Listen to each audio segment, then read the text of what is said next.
BBC correspondent Sebastian Usher reports from Jerusalem. The handover of the full bodies was again a choreographed event by Hamas, this time in the devastated landscape of the southern city of Khan Yunis in Gaza. Hamas fighters and other armed factions stood as full coffins were handed over to the Red Cross, which had asked for the process to be done in a private and dignified manner. When the caskets were given over to Israel, the military chief rabbi recited prayers over them. Israelis have been lining the route in the cold and heavy rain that will take the bodies to Tel Aviv. The whole country is in mourning. Shiri Bibas and her two young children have long been the most potent symbol in Israel of the horror of October the 7th, 2023, and the ordeal of the hostages who were taken into captivity in Gaza. The remains of Shiri Bibas and her two children, Ariel and Kiefer, as well as Oded Lifshitz, who was 83 when he was abducted, were presented by the terrorist group. Hamas claims that the four, along with their guards, an Israeli airstrike. On Wall Street, the Dow down by 450 points, the Nasdaq dropped 93, the S&P 500 lower by 26, oil up to $72.53 a barrel. A new president is sworn in. America's greatness is being restored. And there's breaking news every minute. Now, tens of millions of Americans are turning off Fox and CNN and tuning in to Newsmax for the breaking information they really need to know.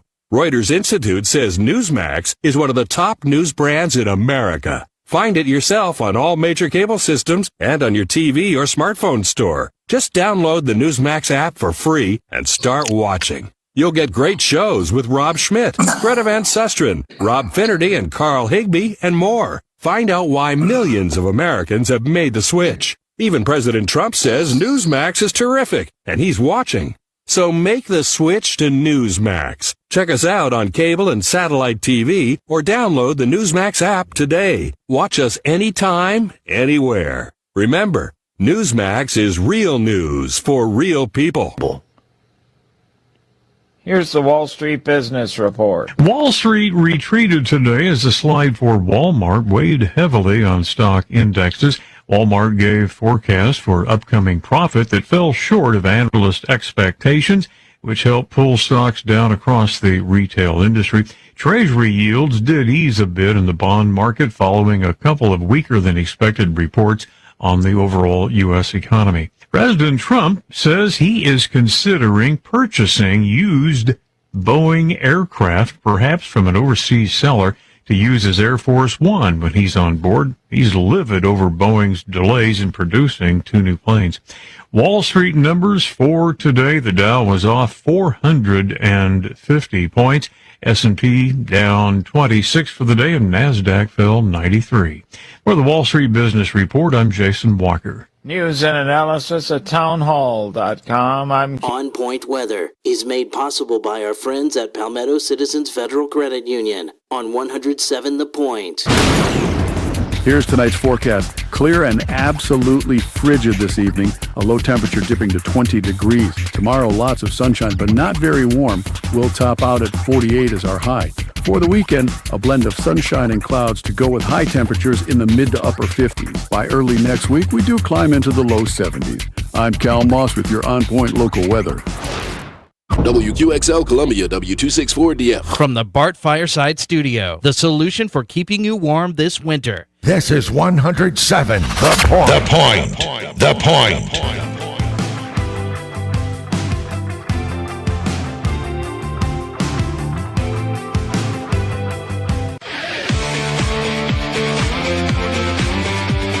This is Sports Talk with Phil Kornblut and Chris Bergen. Sports Talk is heard across the state on radio affiliates of the Sports Talk Media Network and is streaming live on SportsTalkSC.com, as well as Twitter, Facebook, and YouTube. The South Carolina Education Lottery lucky number to call in is 888-898-2525. That's 888-898-2525. Now, here are Phil and Chris with tonight's edition of Sports Talk.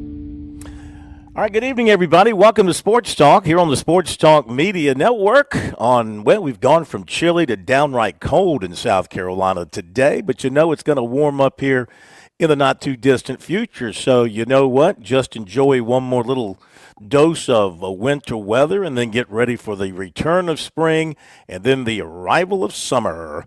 And we are at the place where spring and summer provide so much fun in South Carolina. We are actually down along the coast because tomorrow night we'll be over at the South Carolina Football Coaches Association annual clinic in Myrtle Beach. So tonight we're at our home away from home at the coast, and that means we're at Jimmy Smith's place, Jimmy Smith Real Estate, James Smith Real Estate, right on the border of Litchfield Beach and Pawleys Island.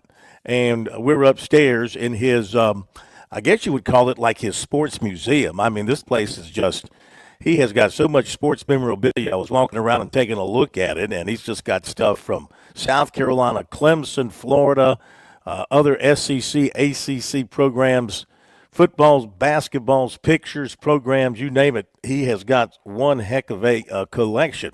And so we appreciate Jimmy letting us use his big meeting room upstairs to do the show tonight. Always fun to come over and hang out with the folks at James Smith Real Estate. We'll talk more about them in just a little bit. Our phone number is 888-898-2525. That is the South Carolina Education Lottery lucky number for you to reach us tonight here on the program. If you'd like to join us, we'll get to your phone calls here right away after we touch on a few top items of the day. And you can also reach us on our text line, 803-900-4847, 803-900-4847. Make sure you sign up and follow us on X at SC Sports Now. That's SC Sports Now. And subscribe to our YouTube channel. You can always find us streaming live on our YouTube channel. If you miss a show, you can go back and watch it on our YouTube channel, which is Sports Talk Media Network, and on Facebook, our Facebook page. We also stream there, and we also put our stories there. Our Facebook page is Sports Talk Media Network. The website is SportsTalkSC.com. So those are all the ways that you can find us here every day, every night on Sports Talk.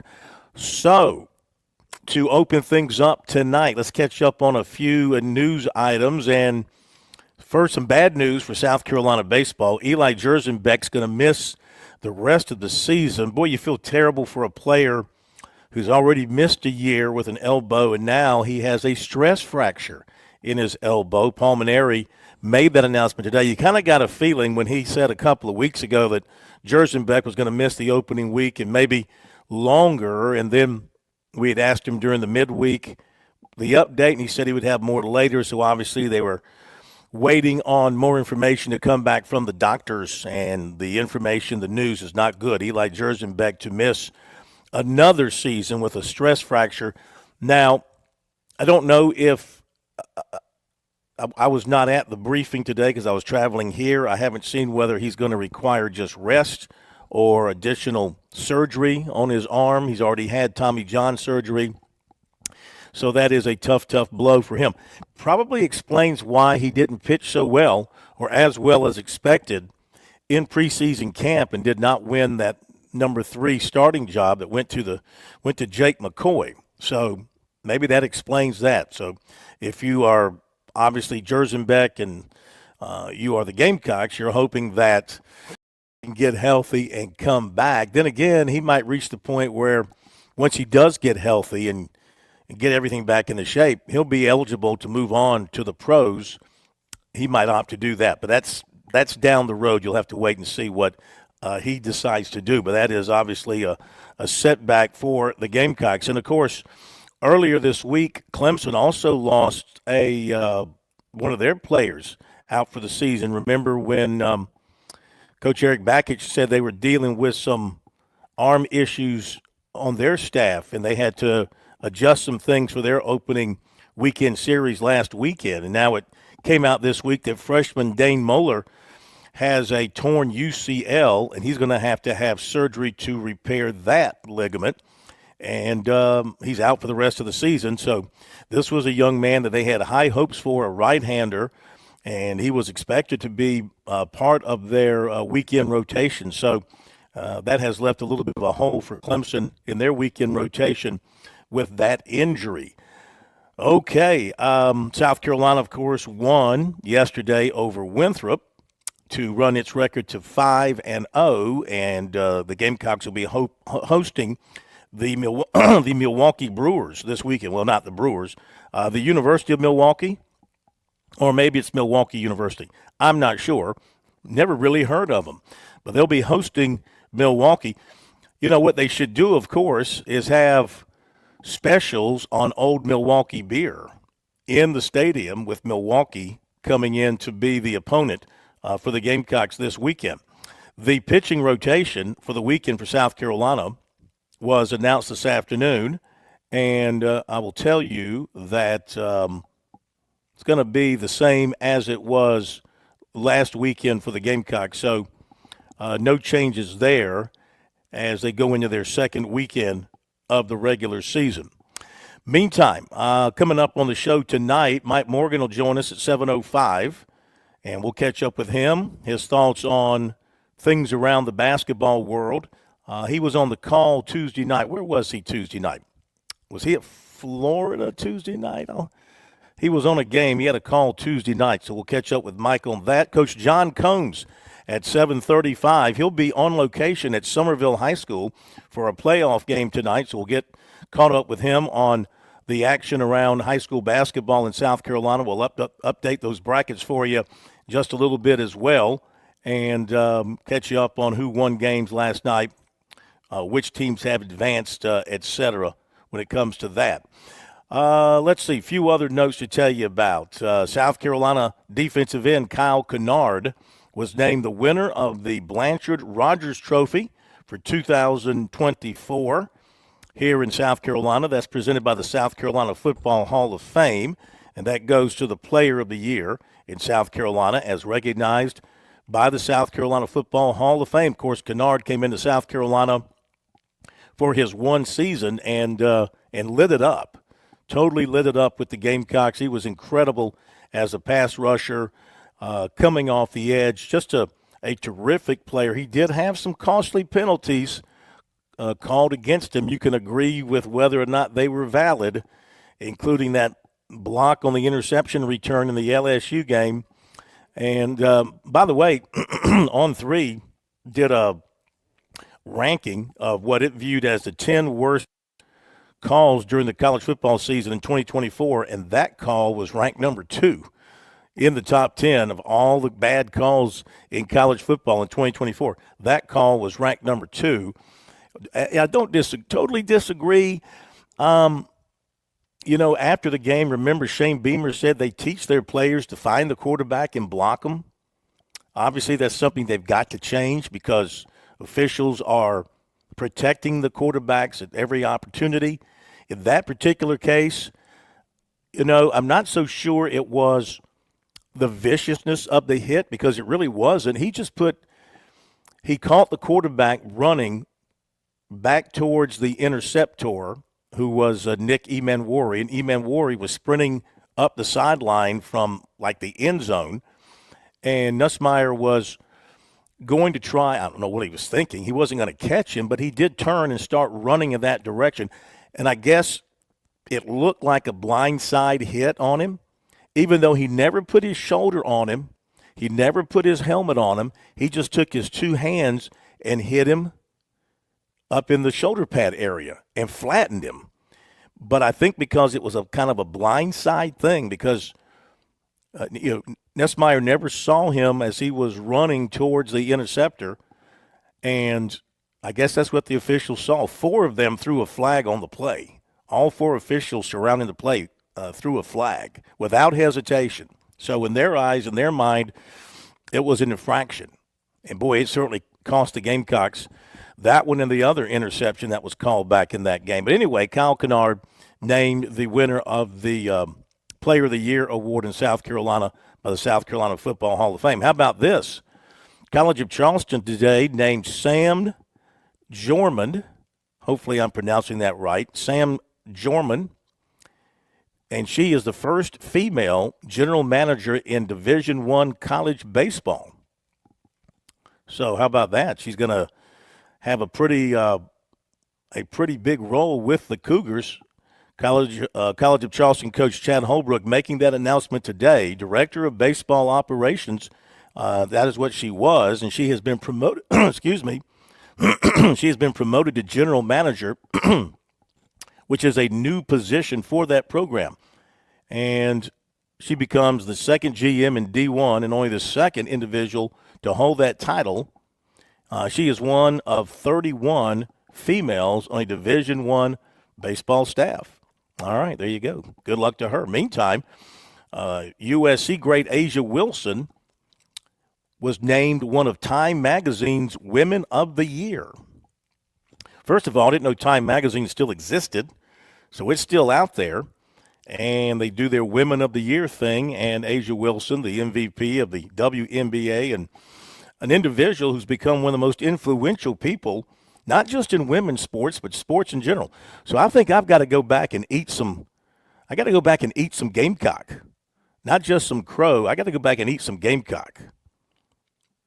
Plumber, you ever had any Gamecock on your plate? You ever chewed on a Gamecock before? I have not, no. Yeah. It's not very tasty, because years ago when South Carolina built the statue to Asia Wilson, coming off her great basketball career at South Carolina, and people were proclaiming her as the greatest athlete ever at South Carolina. I kind of had a hard time accepting that. Women's basketball. I'm thinking men's basketball or football or baseball, right? But here and now, I mean, she has gone on. Her influence, her impact internationally has been huge. So I have to eat some Gamecock on that because she's obviously very deserving of everything that the university has bestowed upon her. And she has spread the name of the university far and wide and represented the university in a fabulous way. So I'm eating Gamecock. Hand me a leg. I'll eat a Gamecock leg on that, Master Plumber. But congratulations to her, Time Woman, one of the Women of the Year by Time Magazine. A couple of other things. USC basketball signee Eli Ellis was named the Overtime Elite MVP, most valuable player, for the second straight year. Now, that's pretty cool. Now, is he going to be the answer for Gamecock basketball next season? They need help in the backcourt. They need scoring. They need direction. They need a point guard per se. I don't know. This guy is definitely a scorer first. He has got a scorer's mentality. And he wants the ball, just based on what I've seen and what I've read. And I've seen from him and read from him. I mean, he wants the ball. He thinks he's the man, no matter what court he's on. And maybe he is. And he's worked very hard and probably deserves those kind of accolades and probably deserves to have that sort of inner self-confidence. So he wants the ball and he wants to score. And that's okay. I mean, nothing wrong with having a scoring point guard who can also distribute the basketball and set up others. I think it's going to be important how well he meshes with everybody else coming in as a true freshman and just stepping in. But if he can prove himself early in the summertime wars that these guys will have on the court and kind of establish his turf, then, it all might work just well. He's part of a incoming class of high school players who should really help the South Carolina basketball team next year. With whoever's coming back, and you add a couple of pieces from the portal, and then you have these four coming in who all look like really good prospects, the roster looks much better for next year for South Carolina. So Eli Ellis wins the MVP award in Overtime Elite for the second consecutive year. That's quite a big honor for sure. And let's see, what else did I want to tell you? Southside Christian High School hired Jonathan Guess of Hebron Christian near Atlanta as its new head coach. Pete Yanity had this the other day. All he did was lead his teams to 7 state championships, 6 at Eagles Landing Christian and 1 at Hebron. He replaces Mike Sonneborn, who stepped down last month. Okay. Let's see, what else? I wanted to mention this from earlier in the week because we're heading into the weekend of golf. The USC women's golf team, in particular, freshman Ela Kalitsky. 35-foot birdie putt in the first playoff hole. She defeated world number 1 Lottie Woad of Florida State, and she won the individual title at the Moon Golf Invitational in Melbourne, Florida. As a team, USC finished third at +2, 4 shots back of the Seminoles. So another strong showing,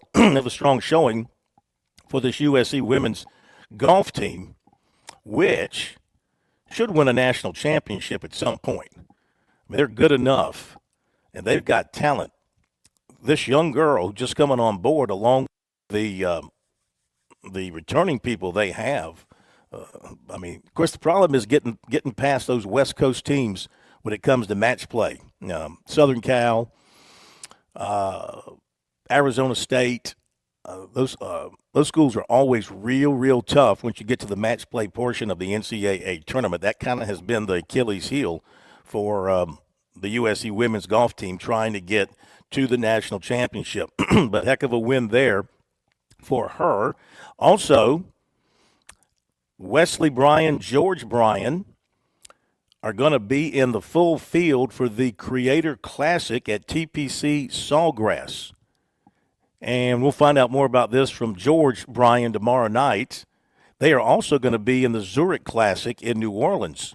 And that's team golf, and they're going to be playing, that'll be their team. The two brothers are going to be teaming up in the Zurich Classic. But this Creator Classic appears to be something along the lines of golfers who have some sort of online following, or they're trick shot artists, or they're doing something in golf besides just playing regular golf. So don't know much about it. It's the first I've seen of it, but the Bryan Bros are going to be in that. So congratulations to them as they continue to expand their horizons.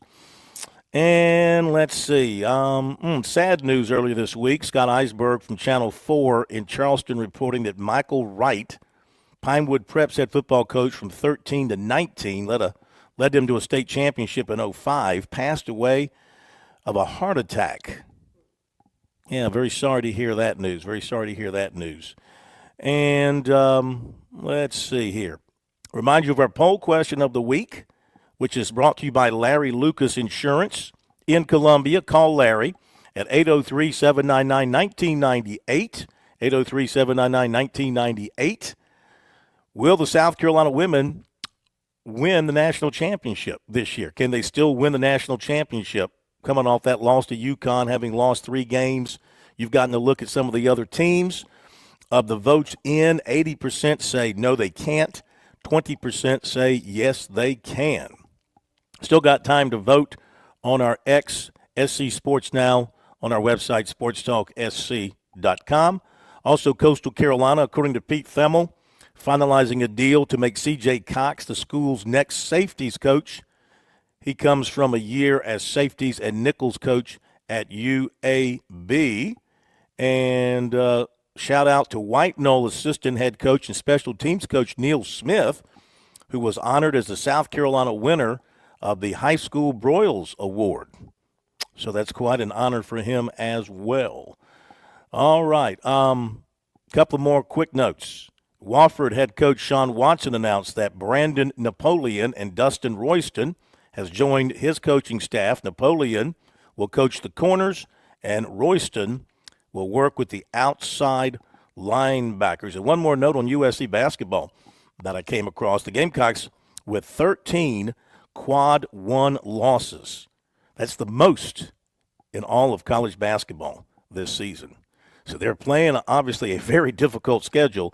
They got 13 quad 1 losses. By the way, I have said that the school record is 14 consecutive losses. That's the school record for losses in one season. The record for school losses in a row is 15, because the year they lost 14 in a row, they lost the first game of the next season to make it 15. So they've lost 13 in a row. They're closing in on that record, both of those records. Be back in just a moment. Call Lawyer Lisa. Experience the difference with Lawyer Lisa. Hi, I'm Lisa Hosseller-Brown. Did you know Lawyer Lisa offers a prevention plan add-on to our services? If you already have a trust or just need some updates, ask about getting your ducks in a row and getting all of your wishes set out before it's needed. Visit LawyerLisa.com for more information. Call Lawyer Lisa. Experience the difference with Lawyer Lisa. 7511 St. Andrews Road, Irmo, South Carolina. Every lottery ticket purchase keeps education in our state moving forward. In fact, the lottery has raised more than $200 million for state school buses to get our students to school safely every day. Then, the lottery helps those students go even further in their education by funding the Life, Hope, and Palmetto Fellow Scholarships. So remember, when you play the lottery, you're keeping South Carolina students on the road to success. Learn more at sceducationlottery.com/betteryou. G3 here with Tsunami Bar Sports, and it's time for a fall preview. That's right, 720 Chris Drive, 378 and I-26, Frontage Road, where you can now preview the best technology for golf known to man. It's the Tsunami Bar. It's live weight. It's the only technology out where you get your tempo and flow going before you play. Now, it also serves as a pattern support tool. 720 Chris Drive, Frontage Road, 378 and I-26. You also can visit the Garage Gym Pro Shop. Pick up your tools, take them home, and while you're here, tour the Scramble Course 6-hole pitch and putt right now. Now back to Phil, Chris, and Josh with Sports Talk on the Sports Talk Media Network.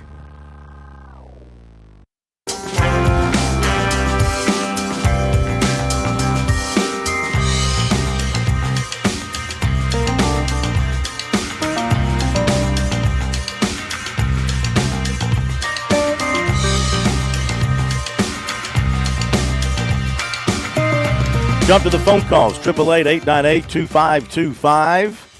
It's TBT, Tiger Bryan time here on Sports Talk. Tiger Bryan, welcome in. How are you? I'm doing good, guys. You know what? I talked to a fellow today. I didn't know you was the legend you were. You didn't know I was what? The legend you are. Oh, I didn't know that was the case either. Come on, man. I'm just a dude doing a sports talk show. Been blessed to be able to do it for a long time. You know who the fellow was? The fellow was Mickey Plyler. I was at his mama's funeral today.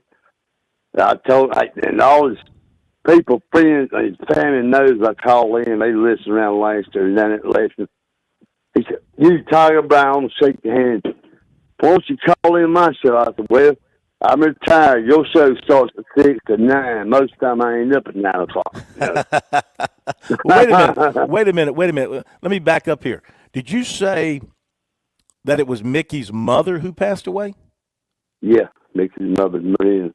Yeah. Mickey Plyler's mother. Yeah. Okay. Mickey well, then Plyler, let me stop and say that I didn't catch that the other night. I thought I didn't really catch the connection as you were saying. So, well, certainly we send out our condolences to Mickey and his family on that. I didn't realize that's who the individual was you were talking about. It was Bill, Ross, the golf of Clemson. That's her grandmother.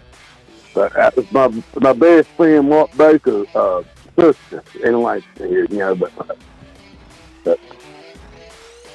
right, you cut me off already? No. Hang on. We'll carry you over. So hang on. And we'll take more phone calls in a moment, and we'll update what's happening in the PGA Tour this weekend, and we'll update some baseball and some basketball. We'll be right back. On Point Weather is made possible by our friends at Palmetto Citizens Federal Credit Union on 107 The Point. Here's tonight's forecast. Clear and absolutely frigid this evening. A low temperature dipping to 20 degrees. Tomorrow, lots of sunshine, but not very warm. We'll top out at 48 as our high. For the weekend, a blend of sunshine and clouds to go with high temperatures in the mid to upper 50s. By early next week, we do climb into the low 70s. I'm Cal Moss with your On Point local weather. If you step onto H&J Cattle Company's farm, you'll find third-generation farmers upholding the legacy. They embrace sustainability and take immense pride in their craft, raising cattle purely on nature's offerings, without growth hormones, antibiotics, or animal byproducts. The result? Unmatched quality beef that's not just good, it's the best in South Carolina. Experience the distinct flavor of our finest registered Hereford and Wagyu beef. Visit us online at hdjcattle.co or on Instagram and Facebook at H&J Cattle CO. With SRN News, I'm Keith Peters reporting a lawsuit challenging Georgia's near ban on abortion is headed back to a trial court to decide if the people who want to overturn the law have legal standing to sue. The Georgia Supreme Court voted 6-1 on Thursday to require the trial court judge to re-examine standing issues. The court cites its own January decision in an unrelated case that changed state law on who may sue. A federal judge has refused to immediately block the Trump administration's abrupt halt to funding of the nation's largest private refugee resettlement program. Judge Trevor McFadden denied the U.S. Conference of Catholic Bishops' request for a temporary restraining order. On Wall Street, the Dow down by 450 points, the Nasdaq dropped 93, the S&P lower by 26. More details at srnnews.com. Imagine a home where every corner speaks volumes of care, precision, and impeccable style. At Southern Palmetto Painting and Renovations, we transform spaces with a splash of color and an expert touch. With fully licensed, bonded, and insured craftsmanship, we're not just doing a job, we're upholding a reputation. Whether it's painting, pressure washing, or wood repairs, we handle everything from your honey-do list to major projects. Call us today at 922-5615 and elevate your living space with Southern Palmetto Painting and Renovations. Relax. Start your journey with a new auto loan. Get ready for a season of adventure. Escape the ordinary and get on the road with an auto loan from Founders Federal Credit Union. From city streets to off-road trails, your journey begins here. Our low fixed rates can get you on the road in a ride that fits your lifestyle and your budget, featuring no payments for up to 90 days. Simply apply early for a pre-approved spending limit before you even start shopping. Let a Founders representative be your trusted advisor to make sure your purchase makes sense for you and your finances. Ask for a free auto insurance quote for a personalized plan to protect your purchase. Founders also offers mechanical breakdown protection that is competitive with most warranty plans available at dealerships. Visit one of our many convenient office locations or go to foundersfcu.com/auto to apply for an auto loan today or to see if you qualify for membership with Founders. Membership qualification required. Terms and conditions apply. Hi, John here from Redbird Windows and Doors. You know what really bothers me about my industry? It's gimmicks instead of honesty. With Redbird, it's pretty simple. We do absolutely great work, we're local, and our projects are fairly priced. If you're ready for some new windows and doors or need our help, you'll get high-quality materials, service, and my personal guarantee. Online, find us at redbirdwindows.com or call me directly at 727-0561. That's 727-0561. Redbird Windows and Doors. Dell Technologies is celebrating with anniversary savings on their most popular tech. For a limited time only, save on select next-gen PCs like the XPS 16, powered by Intel Core Ultra processors and more. Plus, curate your dream setup with great deals on select monitors, mice, and more must-have electronics and accessories. When you shop online at Dell.com/deals, you'll have access to leading-edge technology to match your forward-thinking spirit and free shipping on everything. Again, that's Dell.com/deals. Spring forward with real unlimited data from Straight Talk this tax season and get a free Samsung Galaxy A16 5G or Moto G Power 5G 2024 with select plans. So you can stream games during Mad March hours, check the weather for April showers, and watch gardening videos about May flowers. Straight Talk, real unlimited data. Available at Walmart and StraightTalk.com. Offer valid through 4/15/25. Taxes and fees apply. Requires purchase of single line gold unlimited plan or higher. For network management practices, visit StraightTalk.com. Tune in at 6, don't miss the vibe. South Carolina's pride. Sports Talk's the place to be. From the court to the field, we're breaking news free. Join the team, follow X for more. We're taking over, that's for sure. Corn's insight, Bergen's wit, Cohen's energy. Okay, we're back at Sports Talk on a Thursday night. We're down at the beach. Tomorrow night we'll be over at the Coaches Clinic. Looking forward to being over there with that, Coach Scott Early will join us. Coach, of course, Executive Director of the South Carolina Athletic Coaches Association, and we're going to have the wireless and the roaming mic so he can walk around and talk to coaches. That should be a lot of fun. Tomorrow night, Wednesday night, South Carolina football coach Shane Beamer be the special guest with us here on Sports Talk as we catch up with him on preparation for the start of spring practice for the Gamecocks and other stuff going on inside the Gamecock football program. High expectations for the coming season. Let's go back to Tiger Bryan. It was TBT, Tiger Bryan time, when we hit the break. So sorry about that, but we have to go to break at the bottom of the hour. So we're back at you. Go right ahead. You know what they said today about you, though? They said, hey, we didn't know that was you, Tiger Bryan, that you Cohen put up with you all these years. I said, well, I'm easy now compared to what I was. But, I said, me and Cohen go way back. But they, all of them has good words about you, my brother. I want you to know that. But I want to talk about my basketball team. How far do you think we're going to go? I think, a lot depends on what region you're in, what your bracket looks like. If they finish up strongly. Now, this SMU game on Saturday is scary. It's a scary game on Saturday, going out to Dallas. SMU's coming off a big win last night. I don't know if you heard Coach Brownell with us last night. If you missed that interview, you can go back and get it off our website, SportsTalkSC.com. It's also up in podcast form on our various podcast outlets. But, he's very much aware of SMU and what they can do. They play fast. They have a talented team. They're well coached. And so and Clemson has to go out and play good basketball like they have been playing of late.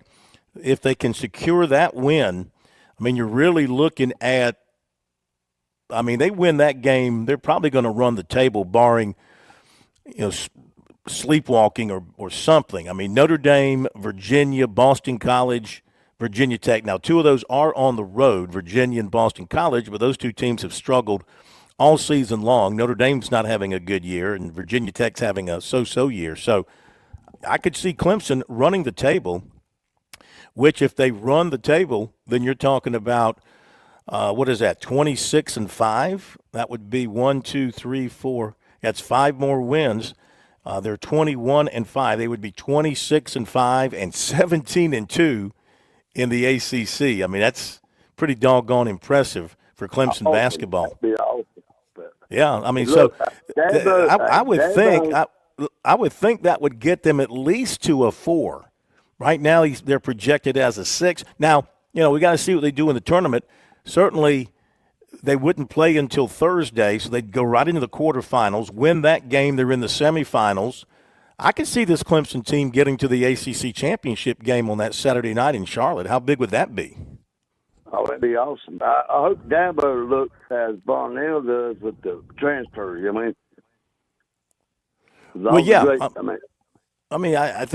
I think Sweeney has dipped his toe into the portal, John, and it wasn't bitten off. I think he feels good about the 3 players that he brought in, that they address areas of need on his team, and they apparently have fit right in. So I think the first serious reach for him in pulling people in out of the portal, John, so far it's worked out pretty well. Let's see how they do on the field, but at least on paper they seem like a good fit, and they give him some players where they have some need. All right, buddy. I hope y'all have a good night. Don't get snowed in. Yeah, I know. I hope it doesn't. It got colder as I went towards the beach. It was like 36 when I left Columbia, and it was 33 when I got here. And it was overcast, but no snow down here. Did you guys get any snow up there? We got a little dusty, but it's been cold all day. It's supposed to be 17 here tonight, but yeah, it's suspicion. Well, that you're one of the lucky ones because you got a hot babe like Mrs. Tiger Bryan to roll up next to, so she'll warm you up pretty quick. I ain't lying. 38 years next month. 38. Wow. Yep. You deserve an award. You deserve a trophy. We're going to get you a trophy. Husband of the century so far. Get her. Not going to get her trophy. Get her trophy, brother. Man, we love y'all, and hey, I hope y'all have a great night down there. We're going to be at North Myrtle Beach next couple of weeks, March 12th, our anniversary. Yeah. We'll be down for the weekend, and we'll hope it's warm enough we can put walk on the beach about with Get your Speedos on. Put some starch in those Speedos. We're getting hot tub. I'll take that Viagra at the end of the night and take care of business. Okay. Thank you. Thank you, Tiger Brian. Thank you so much for that. All right. All of a sudden, I had a rush of nausea come over me there for a moment. Let me swallow. I have to swallow the vomit back down. Ugh. Okay. 888-898-2525 is our phone number. Basketball tonight, College of Charleston playing at Northeastern. CAA, Coastal Carolina, that's where Berge is. He's down in Hattiesburg, Mississippi. They'll play Southern Miss tonight, 8 o'clock. South Carolina women at home tonight taking on Arkansas, looking to bounce back from that loss to UConn. That's what we got on the basketball front. Nothing locally in baseball today. In the SEC, Missouri is playing UCF right now in Missouri. I bet you it's cold out there. 2-0. UCF is leading Missouri. Let's go to Hank in Columbia. Next caller up on Sports Talk. Hank, welcome in. How are you? Doing fine, Corn. Just wanted to comment. You were talking about that Kennard call, and I don't even remember. About a week or so after that call, the SEC decided that they were going to start addressing that play a little bit differently because of some of the confusion. So that even adds to the lore that the officials threw it, but then they decided that if that had happened anymore, and it happened in that manner, that they would not call it. Yeah. So, I mean, it didn't help you for that day, but it just tells you how controversial that call was. I know, and I know football players are football players, and it's hard to lay off a clean shot, but, the block had no impact on the play whatsoever. He would have just been better off not touching the quarterback, especially the quarterback. Don't touch the quarterback. He wasn't going to make the tackle. Well, I mean, we say that, and I kind of look at Nussmeier and would think not, but he took off running an angle to try to get the award. Nah, he had no chance. I don't think he would have caught him. I'm like you. I don't think he would have caught him. But how many times have we seen somebody say, "Well, it's kind of like it's almost like that you're trained like that way," and it's almost like that guy in baseball that decides he's not gonna run out the first baseline, and then all of a sudden there's a fumble or a bad throw or something, and then everybody looks at him like a pariah. I'll give you that. And again, Coach Beamer said afterwards that they coach their players to find the quarterback. I guess they feel like over time, quarterbacks apparently are able to run down these interceptors and keep them from making the big plays, and so they teach them to go after the quarterback. So that's what he was taught. He was doing what he was taught to do. Yeah, well, Corn, not only did Coach Beamer say that, Ellis Johnson said that. He spoke on a couple of shows that when somebody asked him, he hadn't even watched it, but he said they always taught him to find the quarterback and block the quarterback. Yeah. And if you remember in Clemson's stat, remember that Duke game where they were playing, and I think it was Klubnik, one of his first games where he turned around and ran the guy down and caught him right before the end zone? Yes. Yeah. You're right.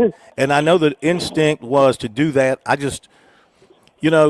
He was in the middle of the field, and Eman Wari was already up the sideline, like the 10, 15, 20-yard line before he even reacted. I see no way he would have caught him. But, again, your natural instinct, your reaction is to take him out, and that's what they did. Are you heading to the women's game? Yeah. Get back on this horse. Go win this national championship. You think they're going to win the national championship? They can do it. I saw what I saw the other day, but that didn't look like any representation of them and how they play normally to me. And the Texas is number 2 in the country. You saw what they did to Texas here, and even the game down at Texas, they had Texas had to fight that all the way down to the last 2 seconds to get that win at home. They have a good chance to anybody else. So what do you think happened on Sunday? I think they were it seemed like they almost forgot that UConn is still UConn. And it's like you just can't really roll out the ball and kind of go out there. And it seemed like, they just felt like, UConn had already lost 3 games. And they're 3 games against decent competition. So maybe they just thought that, some of the girls, I know Dawn in there, but I think some of the girls maybe thought they just roll out the ball and UConn would just acquiesce. And then UConn got hot, and then they got discombobulated. So they just got to get back to their habits. We'll see if they do it tonight. I feel like they will. I mean, after each of the other 3 losses, they annihilated the next team. So, and this Arkansas team's not all that good. So they should do that. Okay, sir. Appreciate it. Have a good night. Enjoy the ball game. All right. Thank you so much. Okay, there you go. 888-898-2525, South Carolina. Education Lottery lucky number to reach us here on Sports Talk. Let's run to the break, and we will come back with much more. We have time for more of your phone calls. If you can top either one of those calls, feel free to give it a shot. 888-898-2525. Send us a text as well, 803-900-4847. We're coming to you from the home of James Smith Real Estate, Pawleys Island, Litchfield. As you well know, they can put you in a great place for your spring or summer vacation. More on that to come. Be back in just a moment. We're with Major Billy Downer of the Department of Natural Resources. Major Downer, it's hunting season in South Carolina this fall, and folks need to be prepared from a legal standpoint. That's right, Phil. Everyone always needs to buy their hunting license or fishing license. Everyone always worries about losing their license. Well, now that's not a problem anymore because you can keep your license on your phone. That's right. Go Outdoors SC. It's an app. Look for it on your Apple or Android devices. You can buy your license. You can renew your boat registration, and it's all right there on your phone. Remember, Go Outdoors SC in your app store. Relax. Start your journey with a new auto loan. Get on the road with an auto loan from Founders Federal Credit Union. From city streets to off-road trails, your journey begins here. Our low fixed rates can get you on the road in a ride that fits your lifestyle and budget with no payments for up to 90 days. You can apply for a pre-approved spending limit even before you start shopping. Visit one of our many convenient office locations or go to foundersfcu.com/auto to apply for an auto loan today. Membership qualification required. Terms and conditions apply. There's a lot of things we take for granted in our lives. Your home's AC will run cool. Your drive-through coffee will be hot. And the car will start when it's time to take your kids to school. It's when things don't go as planned that you start thinking about who to call and where to turn. The good thing is, you can prepare for life's most difficult days by calling the Larry Lucas Agency today. Larry is a State Farm agent that has been taking care of people across South Carolina for more than 2 decades. You probably have insurance, but switching is easy, and bundling can save you hundreds or more. Most importantly, the Larry Lucas Agency can help you choose the protection you want at the price you want. All backed by South Carolina's #1 home and auto insurance company. Visit LarryLucasAgency.com today or give Larry a call at 803-799-1998. Like a good neighbor, Larry Lucas State Farm is there. Call Lawyer Lisa. Experience the difference with Lawyer Lisa. Hi, I'm Lisa Hosseller-Brown. Did you know Lawyer Lisa offers a prevention plan add-on to our services? If you already have a trust or just need some updates, ask about getting your ducks in a row and getting all of your wishes set out before it's needed. Visit lawyerlisa.com for more information. Call Lawyer Lisa. Experience the difference with Lawyer Lisa. 7511 St. Andrews Road, Irmo, South Carolina.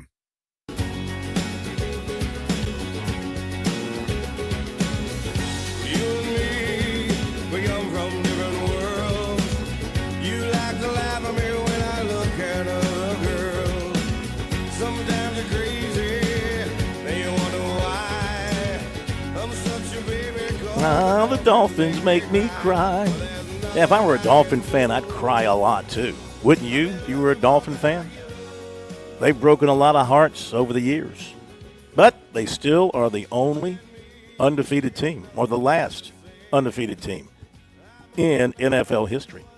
We are back with you, Sports Talk, tonight from James Smith Real Estate, right here in Myrtle Beach. Tomorrow night over at the South Carolina Athletic Coaches Association annual coaches clinic. Always a lot of fun because you have all of, or most of, if not all of, the coaches from South Carolina and Clemson there to visit with the high school coaches, do some clinicking. I like when they take the word clinic and turn it into a verb. They're clinicking. That means they are in there instructing. I'll never forget, many years ago, Will Muschamp's first year at South Carolina, before he'd ever coached his first game. And, of course, he had that reputation of being, really intense with everything that he did. And, interesting with Muschamp, when he talked offense as a head coach, when he talked offense, he had a particular demeanor. But when he talked defense, he was in another world. I mean, because defense, that was his home. That is where he was most comfortable, was talking defense. So I walked in. He's talking to a group of high school coaches, a big group. This was his first clinic, so people were just getting to know him. This was his first clinic, so the place was packed in a big meeting room at the convention. Well, it wasn't the convention center, the hotel. Big room at the hotel. Anyway, he's in there and he's talking defense, and I mean he's like breaking it down to the nth degree, and he's talking about where your defensive end, he's got to have that foot planted and angled at a certain way, and that when he puts that hand in the dirt, the elbow's got to be a certain way. I mean, just breaking it down as a great defensive coordinator, which he is, should do. Very impressed with him from that particular moment. Still can't figure out. Well, I think I can figure out. Had he solved his quarterback riddle at South Carolina better, things might have been different. But once Jake Bentley went down, he had the misfortune of Jake Bentley going down first game of the season. Did not have a backup, prepared to step in and do it at a high level. So they had a bad season. And then I think it was the next year was the COVID season. And, bad things just built on top of bad things, and it led to his ouster. So, anyway, I was just very impressed with him from that opening clinic that he did at the South Carolina Athletic Coaches Association clinic. And we'll see more of the same of that coming up on Friday. And looking forward to being there for that and bringing it to you. Okay, what else is going on? A few other things to talk about. And then top of the hour, Mike Morgan will join us. Then we'll have recruiting coming up and Coach John Combs coming up in the second hour. A few other notes to talk about, to discuss. This is from Dennis Dodd of CBS Sports on the House. House, that's the name of the lawsuit that's to be settled. And the walk-on part of that, part of the settlement dealing with walk-ons. And he writes that a Stanford walk-on football player has filed an objection asserting that walk-ons who actively participated should be part of the class to receive back pay. So now you got a lawsuit, or I guess an objection. It's not a lawsuit yet.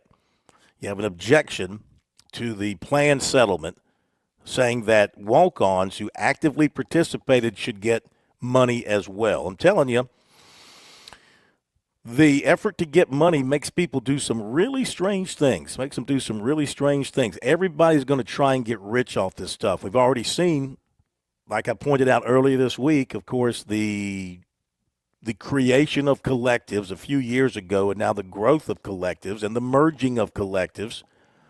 All these people getting into this business because they want some piece of that pie to come from the athletes as their representatives, those on the outside, knowing that NIL deals over the cap limit will still be made and they can make money.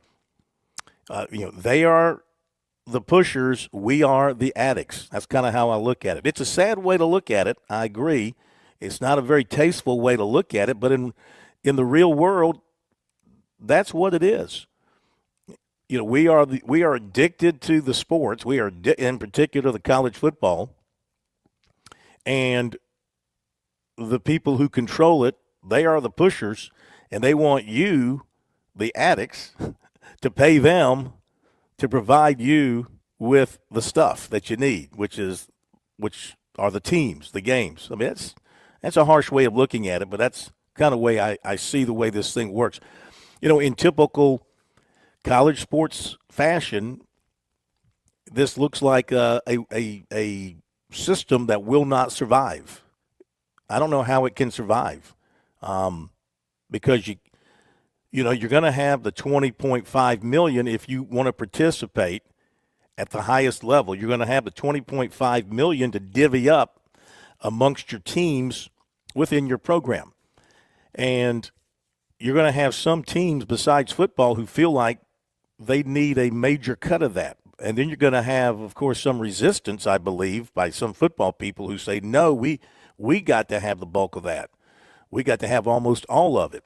And if football is not, at its best, if we can't spend the most money that we can spend to get the best players, how can we be at our best?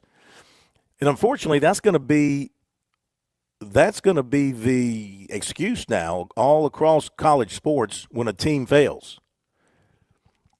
It's going to be the coaches out. Well, we didn't have the money to buy the players, to have the talent that we needed to compete at the highest level. It's really no longer going to be, the finger's not going to be pointed at strategies and coaching, and it's going to recruiting, because recruiting is, I was thinking about this the other day. You work in recruiting about building relationships, and you're known as a great recruiter, but really, what is a great recruiter now moving forward in college athletics? Because you can get a guy really interested in you and in your program as a great recruiter. But when it comes down to making that decision, if it's that high-level player, it's a financial decision. And all your great recruiting in the world, if you don't have the money to stack up against the other guy who's also a great recruiter and has done a great job, but he's making a much better offer, you might be a great recruiter, but you're not going to get the guy. And that may have been the way it was back in the dark ages when they used to do things under the table, and maybe it was. Maybe we're just doing the same things that they were doing back then under the table, but now it's, on top of the table. But I don't know how it's going to, this particular system, I just don't know how it's going to thrive and survive because of the financial pressures and the constant need for the fan base to continue to give. You can only go to the well, I think, so many times before it runs dry. And then what do you do?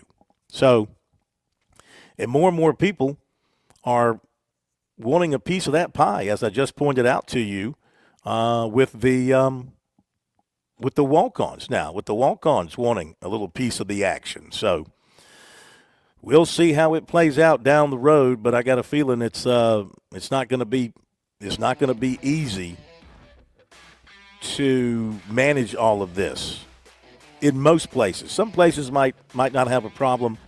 I'd say in most places you're going to have some major financial issues moving forward. We will hit the break here on Sports Talk. Coming up, Mike Morgan will join us. We will do recruiting as well. We'll catch you up on high school basketball. We'll have our visit with Coach John Combs on the high school basketball front as well, and we'll be back. Don't go away.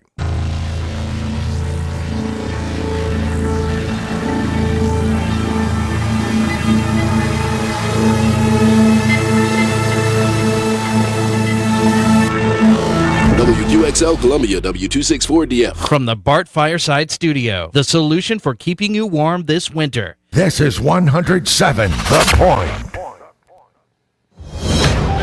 News this hour from townhall.com. I'm Keith Peters reporting. Israel grieves the remains of 4 hostages who died in Hamas captivity from its attack on October 7, 2023. Crowds gathered in Khan Yunis in Gaza to watch the coffins being loaded onto Red Cross vehicles and driven to Israeli forces. As the bodies arrived in Israel, hundreds gathered along the route of the convoy to observe a minute of silence. Tel Aviv resident Alon David was there. It's a very sad day for all of us. We hope that they will come back alive, all of them. The remains are said to be of Shiri Bibas and her 2 children, Ariel and Kafi, as well as Oded Lifshitz, who was 83 when he was abducted. Israel and Hamas have yet to negotiate the second and more difficult phase of the ceasefire. The first ends in early March. I'm Nayan Kim. Meanwhile, Israeli police have reported a series of explosions on 3 buses in central Israel in what they said appeared to be a militant attack. No injuries were reported. Police rushed forces to the scene Thursday in Bat Yam, a Tel Aviv suburb, as they searched for suspects. Bomb disposal searched buses and trains nationwide for additional bombs. A rift has opened between the U.S. and Ukraine's leader. President Trump blasted Ukrainian President Volodymyr Zelensky, a dictator without elections, at a business conference in Miami, saying, "The only thing he was really good at was playing Joe Biden like a fiddle. He played him like a fiddle." The leaders of Germany and the UK among those jumping to Zelensky's defense, Prime Minister Keir Starmer noting Britain suspended elections during World War II, and German Chancellor Olaf Scholz calling it wrong and dangerous to deny Zelensky's democratic legitimacy. Ben Thomas, Washington.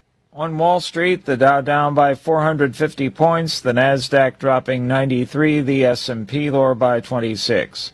More at townhall.com. A new president is sworn in. America's greatness is being restored. And there's breaking news every minute. Now, tens of millions of Americans are turning off Fox and CNN and tuning in to Newsmax for the breaking information they really need to know. Reuters Institute says Newsmax is one of the top news brands in America. Find it yourself on all major cable systems and on your TV or smartphone store. Just download the Newsmax app for free and start watching. You'll get great shows with Rob Schmidt, Greta Van Susteren, Rob Finnerty, and Carl Higbie, and more. Find out why millions of Americans have made the switch. Even President Trump says Newsmax is terrific, and he's watching. So make the switch to Newsmax. Check us out on cable and satellite TV or download the Newsmax app today. Watch us anytime, anywhere. Remember, Newsmax is real news for real people. Slightly more Americans apply for jobless benefits. The numbers from the Labor Department show layoffs remain in the same recent healthy range. Weekly applications for benefits are considered a proxy for layoffs. Some analysts are expecting layoffs ordered by the Department of Government Efficiency will show up in the report in the next few weeks. While layoffs remain low by historical standards, some high-profile companies, including Starbucks and Southwest Airlines, have already announced job cuts this year. Ed Donahue, Washington. Walmart delivered another year of strong sales and profits with its competitive prices, an increasingly strong magnet for inflation-worried shoppers. But this year appears to come with new challenges in an uncertain economic landscape. The outlook from the nation's largest retailer for 2025 is as much as 27 cents below analyst projections. News and analysis at townhall.com. I'm Keith Peters. On Point Weather is made possible by our friends at Palmetto Citizens Federal Credit Union on 107 The Point. Here's tonight's forecast. Clear and absolutely frigid this evening. A low temperature dipping to 20 degrees. Tomorrow, lots of sunshine, but not very warm. We'll top out at 48 as our high. For the weekend, a blend of sunshine and clouds to go with high temperatures in the mid to upper 50s. By early next week, we do climb into the low 70s. I'm Cal Moss with your On Point local weather.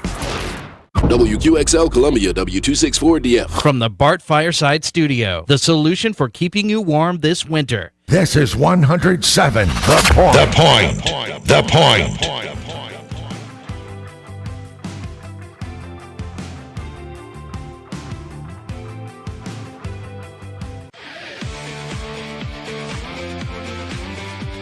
Welcome back to Sports Talk on the Sports Talk Media Network. You can reach the guys with the South Carolina Education Lottery lucky number. 888-898-2525. That's 888-898-2525. Now back to Phil and Chris with the second hour of Sports Talk on the Sports Talk Media Network.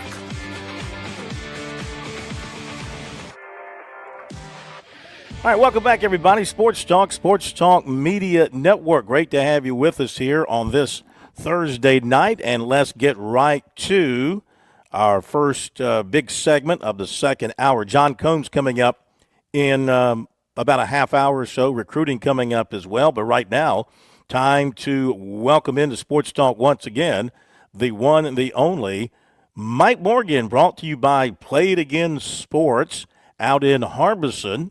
1270 Bower Parkway, to be exact. Some might call it the St. Andrews area of Columbia, but to be more exact, we'll call it Harbison and Bower Parkway. And Play It Again Sports, of course, sells quality used sports and fitness gear.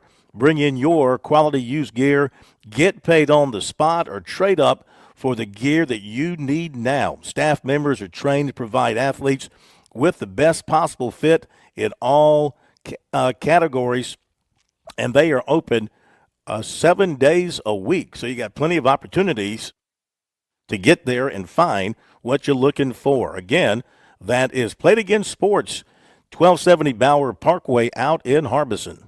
Brought to you by Love Chevy. Act now for spectacular savings on the best selection of new Chevys. I-26 at Harbison and at lovechevy.com. Together, let's drive.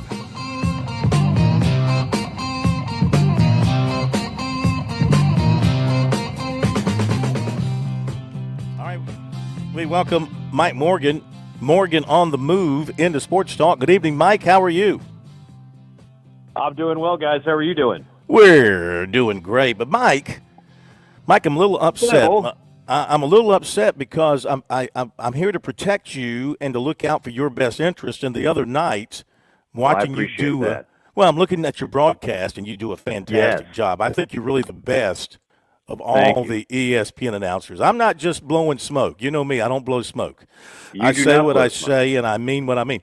I just didn't like the way the guys in the studio reacted when you threw it to them. You gave them you threw it to Peter Burns. Pete, here we go. We're tossing it to you. Have a great night from here at our arena. And it was like, okay, Mike, thank you. Let's not. They just blew you off like you're just yesterday's toast, you know? I mean, what's the deal? What now? Was it Peter Burns or Dari Noka? I think it was Peter this time. Okay, because Peter is normally I feel like Peter and I love them both. I think they're both pros. Yeah. But I feel like Peter is normally a little warmer, perhaps. You know, I've actually gone out drinking with Peter. There's a relationship there. There's a sense of humor there. I feel like there's a good bond there. Dari is very buttoned up, very professional, and sometimes when I give him those dynamite tosses to studio, I kind of feel like, we're gonna leave that in the wind, and I'm just gonna get started on my scoreboard. But thanks anyway, Mike. So you're probably not wrong. Usually we can't hear what's said when we toss it to the studio. Yeah. So he could have insulted my family. I wouldn't have known. Yeah. Yeah. But I'll make a note of that. I'll pass that along to to the man himself, Peter Burns. I just expected a little bit more witty repartee between host and man on the scene there. You just called a fabulous game. You called I'm trying to remember which game it was. You called a game Tuesday night, correct?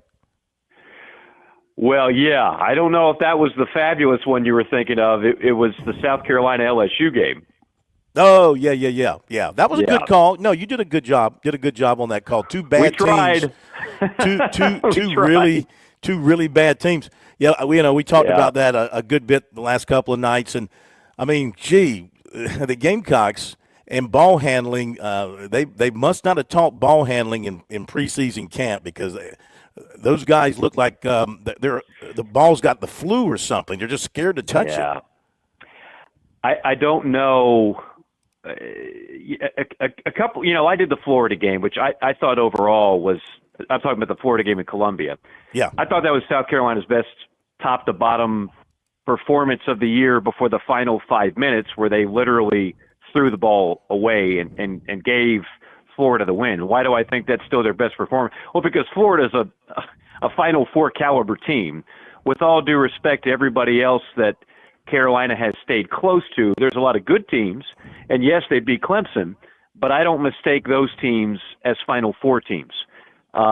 They nearly beat Auburn, and they nearly beat Florida at home, two what I would consider Final Four rosters.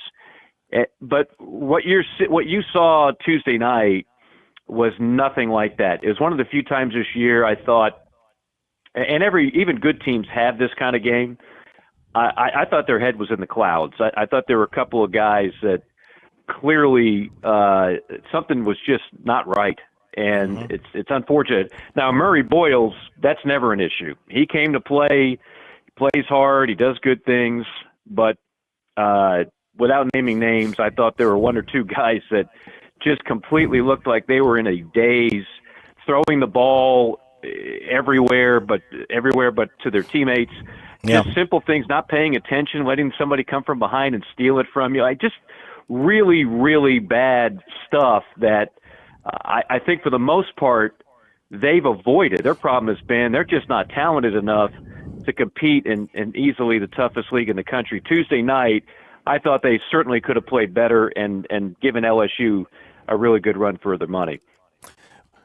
Well, if they can take some maybe pull some hope from what Missouri has done. Watching Missouri last night, of course, they went winless last year in the SEC.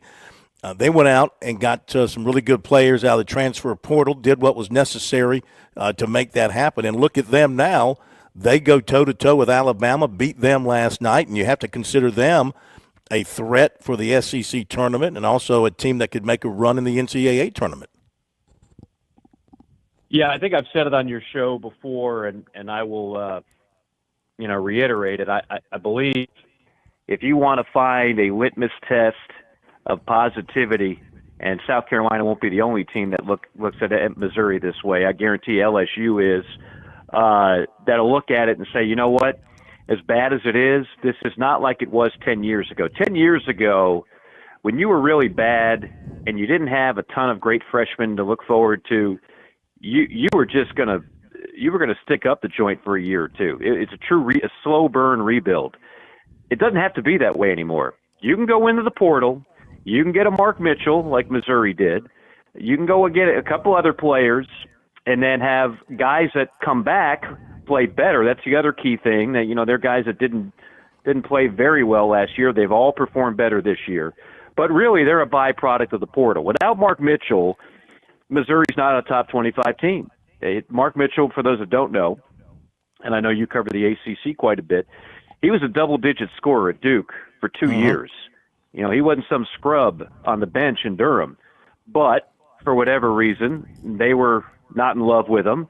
He knew that. He became one of the hottest players on the transfer portal market, and he just happened to be from Kansas City. So that helped too. But I know for a fact Missouri spends a lot of money on NIL, on basketball. So they were very much in the thick of a number of key portal additions because they were willing to spend the money. And then they've turned it around. I give Coach Gates and everybody all the credit in the world, but that is the bright spot. If you're looking for one, and what's obviously been a dismal season, it can turn around quickly. It doesn't have to be bad for long. Is it not going to be the new out for coaches, though, when they have a bad season? Well, we just got to spend more money and go get better players. Is that going to be their way of wiggling off the hook that is maybe bad coaching, or, you just didn't put a good organization together? Whatever. It's always going to be now, we just got to go spend more money and get better players. That's going to be their out, right? That is a superb question, and look, if you're John Calipari, if Arkansas fails to make the tournament, they're a bubble team right now. I think everybody knows Arkansas is at the top of NIL in the SEC, if not the country. So you can't use that excuse.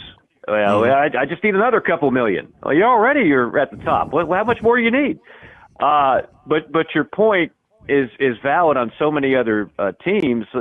where the coach can go, hey, look, you want to win more games? These guys are spending twice as much as we are.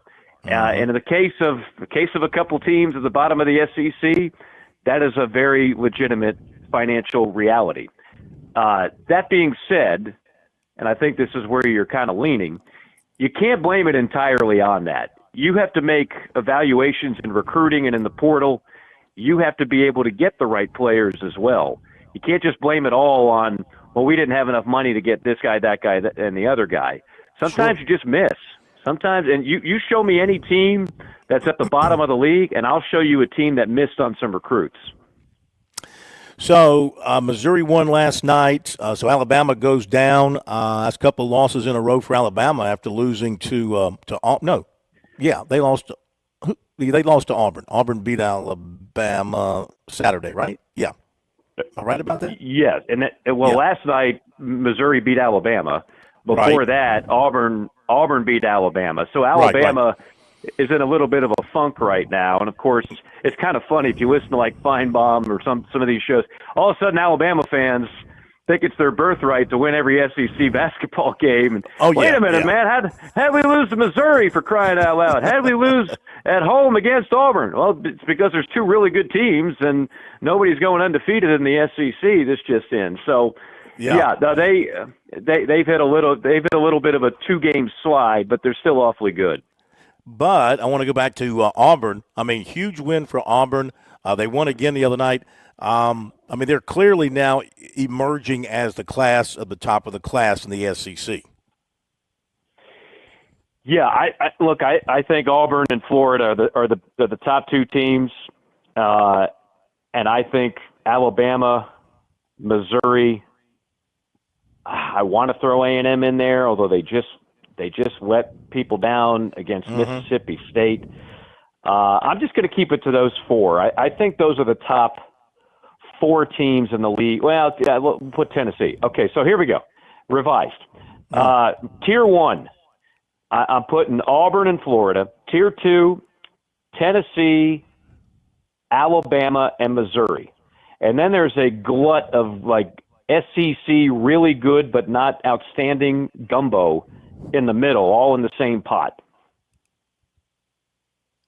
It's going to be one heck of a tournament. It's probably going to be the best SEC basketball tournament ever when you consider, like you just pointed out, the depth of the quality of the teams. I mean, South Carolina is going to be the 16th seed.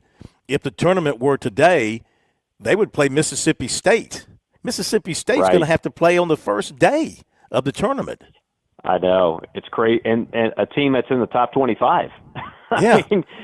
A team that's in the top 25 and you don't get either a double bye or just a bye. No, look, but look, the plus of that is every night you're playing a quad 1 opponent with limited exceptions. And so if you win, it's great. And if you lose, if you kind of keep up with the net rankings, you barely drop at all because there's no such thing as a bad loss in the SEC. Right. You know, I mean, the closest thing to it, I hate to say it, would be a home loss to South Carolina or a home loss to LSU. Everything else is like a quad 1 game. So you're going to lose games, but even when you do, the way they have this figured out a lot better than they do in football. See, football has no idea how to incorporate strength of schedule. They just don't. But basketball does. Basketball has it. I'm not saying it's a perfect formula. There is no such thing. But they do a hell of a lot better job of equating strength of schedule into a component that spits out the rankings based on not just, 2 losses and fewer than 3, so therefore the 2-loss team has to be better than the 3-loss team. No, that's caveman thinking. It's a little more nuanced than that, and basketball treats it as such with the rankings that they use. So, I mean, I've seen the number 13 floated out there for SEC teams in the tournament. Once you get through the top 9, which ends with Mississippi State, now you're getting to your Vanderbilts, your Texases, Arkansas, Georgia. I mean, some are trying to make an argument for Oklahoma, which is 3-10 in SEC play. So come on, that's a bit of a that's a bit of a stretch, isn't it, to think they can get that many teams in? Yeah, I think so. I don't think it's a huge stretch, but I think it's a stretch. If you were to put me on the spot, which you like to do, I would say 12. I would say 12 get in, and a couple other teams, they're on the proverbial bubble, and they're in a situation where they have to do the resume is a little light. They have to do a little bit more in Nashville, and if they don't, they're headed to the NIT. So I'll go with 12. And you just mentioned all those bubble teams. I think a couple of those get in and a couple of those don't. Okay. I want to switch gears because just before you came on the air, the news broke that ESPN is pulling out of Major League Baseball. They are not going to continue with their contract with Major League Baseball. So I'll get your reaction to that.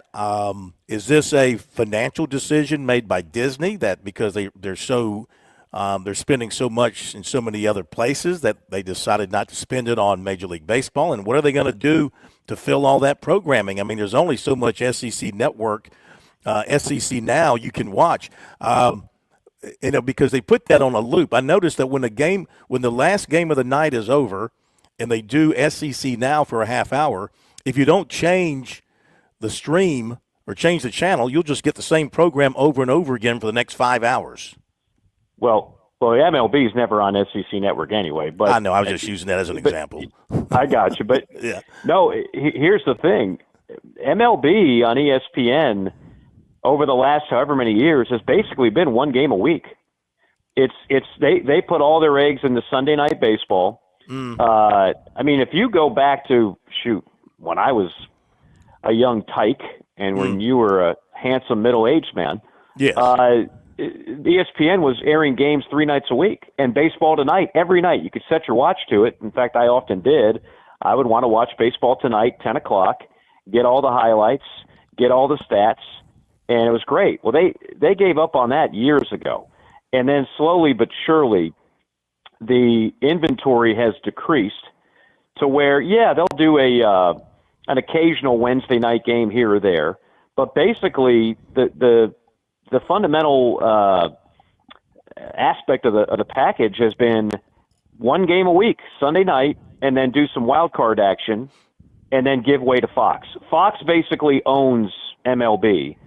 ESPN basically owns NBA, and they kind of split, along with other networks, NFL. That fork in the road was about 10 years ago where Fox said, you know what, we want to completely dominate MLB coverage, and they do. And ESPN said, well, we're going to dominate NBA coverage, and they do, especially now that TNT has lost their share. So it's a long way of saying I had heard this is probably going to happen for a while from people on the inside. So it's not really a surprise to anybody at the network. All right, Mike, where are you going to be this weekend? I'm going to be home, my friend. I have been living out of a suitcase for the last 3 weeks, and I'm going to enjoy a little R&R before I get back at it next week, and just enjoy some time with family, friends, maybe even a neighbor or two. Maybe you should swing by. Maybe I'm actually down at the beach. I got some things to do down here, but the wife. Okay. I don't want to. Busy, I would not man. want to intrude on a weekend with you and the wife and Kramer. That would be Okay, Kramer's been dead for 15 years. I'm sorry. And my second dog, Baxter, passed away last year. Oh, I'm sorry. Any other dead relatives you want to reference? My grandfather's been dead for a while. He won't be coming over either, but that's okay. All right, man. Have a great weekend. Rest up. We'll talk to you next week. All right. Take care. All right. Thank you. I always think of Kramer because Mike's email, because I don't email him anymore, but when I used to email him, his email address had Kramer in his emails. That's why I always think of Kramer as his dog. I'm sorry. I should never bring up past pets like that. I know that's hurtful. I apologize. We'll hit the break. Be back in just a moment.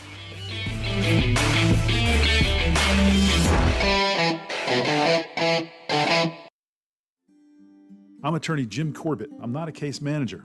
I'm a lawyer for over 35 years. I don't charge 40% for your injury in your wreck case or any on-the-job injury. Call 803-765-2968 and ask for Jim Corbett or email me, jim@jimcorbettattorney.com, for the experience of a lawyer handling your injury case. Jim Corbett, 803-765-2968. Jim@jimcorbettattorney.com. Put 35 years of experience to work on your injury case. Imagine a scrapbook filled with all your favorite memories of 75 years at Darlington Raceway. Now imagine that scrapbook going 190 miles per hour. Have you ever? No, I've never. You don't have to imagine it. You need to get to Darlington, where the drivers of today tackle the track too tough to tame, just like they did your first time.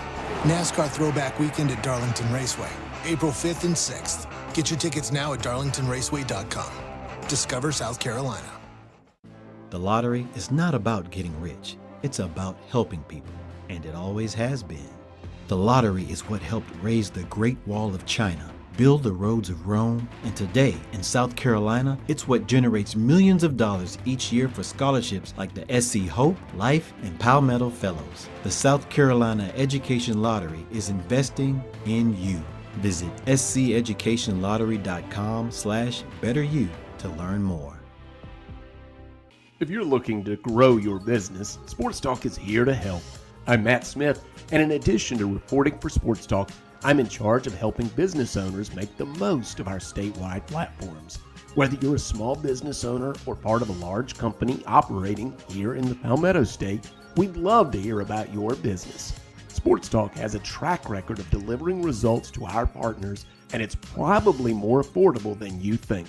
Our network of affiliates shows us the flexibility to work with budgets of all sizes, and our statewide coverage means that whether you're in Greenville, Orangeburg, Chesterfield, Charleston, Woodruff, or somewhere in between, your future customers are listening to Sports Talk. Every business has a story, and we want to hear yours. It's our mission to serve this state, and that means finding success together. Please email us at sportstalkmedianetwork@gmail.com or contact us through our website, sportstalksc.com. No more.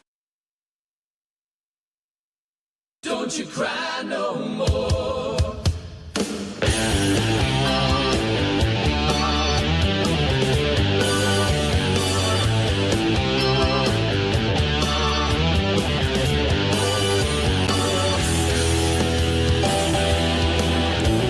All right, thanks again to Mike Morgan for being with us here on Sports Talk. Coach John Combs coming up in just a couple of minutes. We'll go over the scores from last night in high school basketball, bring you up to date on who advanced last night. And, of course, there's some games taking place tonight and on into Friday as we move forward in the various state tournaments around the state. This update was happening on the PGA Tour. They're down in Mexico this week, the Mexico Open at Vedanta World.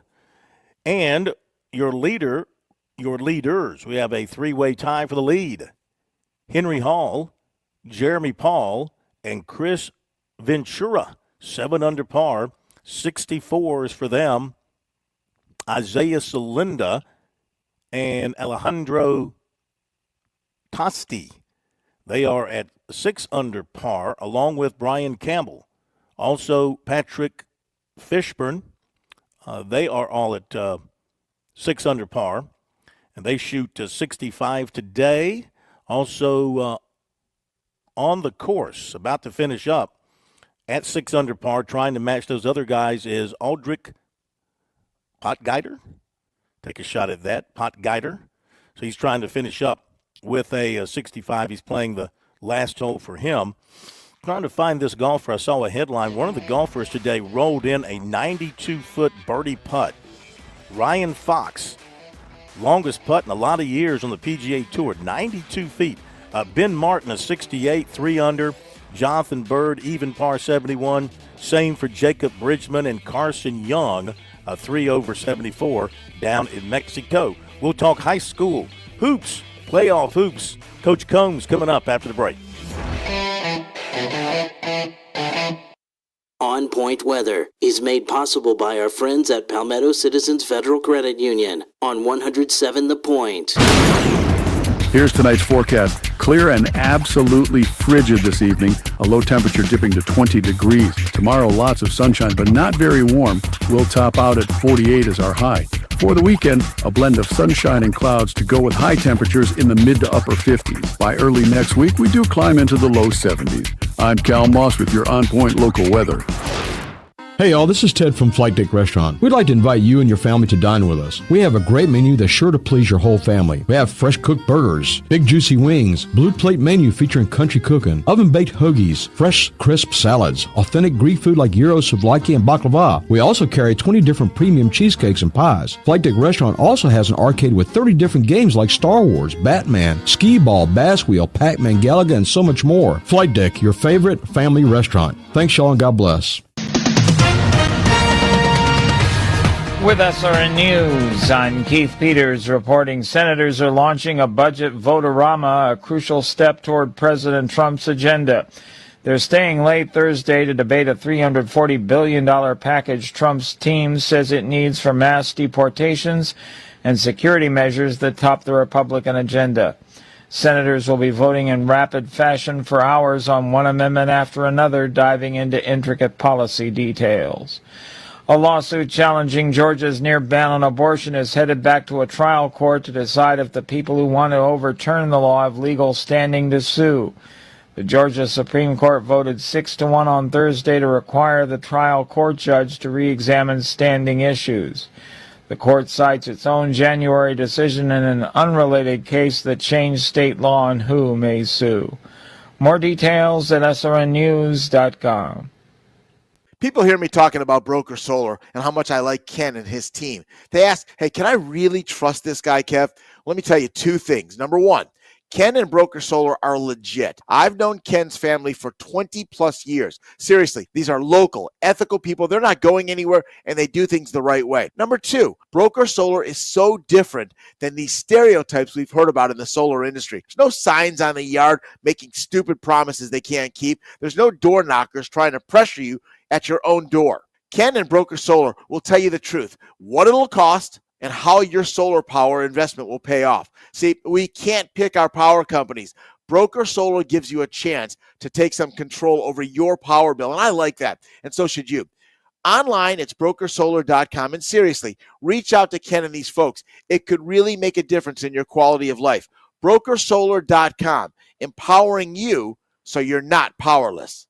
Dave Ramsey here. Do you want your money to work for you rather than you working for your money? Go see my friends at Palmetto Citizens Federal Credit Union. They're not a mega bank and have been serving the Midlands since 1936, offering good old-fashioned customer service and free services. They'll look out for your financial well-being. With 14 locations, check them out today at palmettocitizens.org. Federally insured by the NCUA. At Palmetto State Armory, we offer the largest selection of guns and ammunition at unbeatable prices. Our knowledgeable and friendly staff are here to provide personalized assistance, ensuring you find exactly what you need. If you enjoy outdoor activities like hunting, camping, or hiking, our clothing and outdoor gear collection has got you covered. We also feature an exceptional indoor range facility where you can experience the thrill of shooting in a safe and controlled environment. Visit us today at PalmettoStateArmory.com or your local retail store. Palmetto State Armory, American made for life. I was thinking about the things that matter to me when it comes to calling the plumber. First, most of us call the plumber out of a need, often a crisis. So you want reliability. Then, we're in a vulnerable place already, so you want someone you can trust, someone who will be fair in their pricing and handle things professionally. These are some of the reasons I feel comfortable recommending Franklin Plumbing and Drain Cleaning. See, they've been out to my home. They've been out to my brother's home, too. Franklin Plumbing and Drain Cleaning did such a great job. And you know, maybe this might not matter as much to some people, but they're locally owned. A lot of these plumbing companies you've heard of used to be local, and now they're owned by big national or even international conglomerates. Working with a locally owned company matters. It keeps your pricing down, and the money stays local here in the community. Josh and his team at Franklin makes customer service their top priority. I trust them. You can too, especially during these vulnerable times. Online, it's franklinplumbing.sc.com or call them 799-2222. That's 799-2222. All I do is win, win, win, no matter what. Got money on my mind, I can never get enough. And every time I step up in the building, everybody And we get down. And we get down. And we get down. We are back.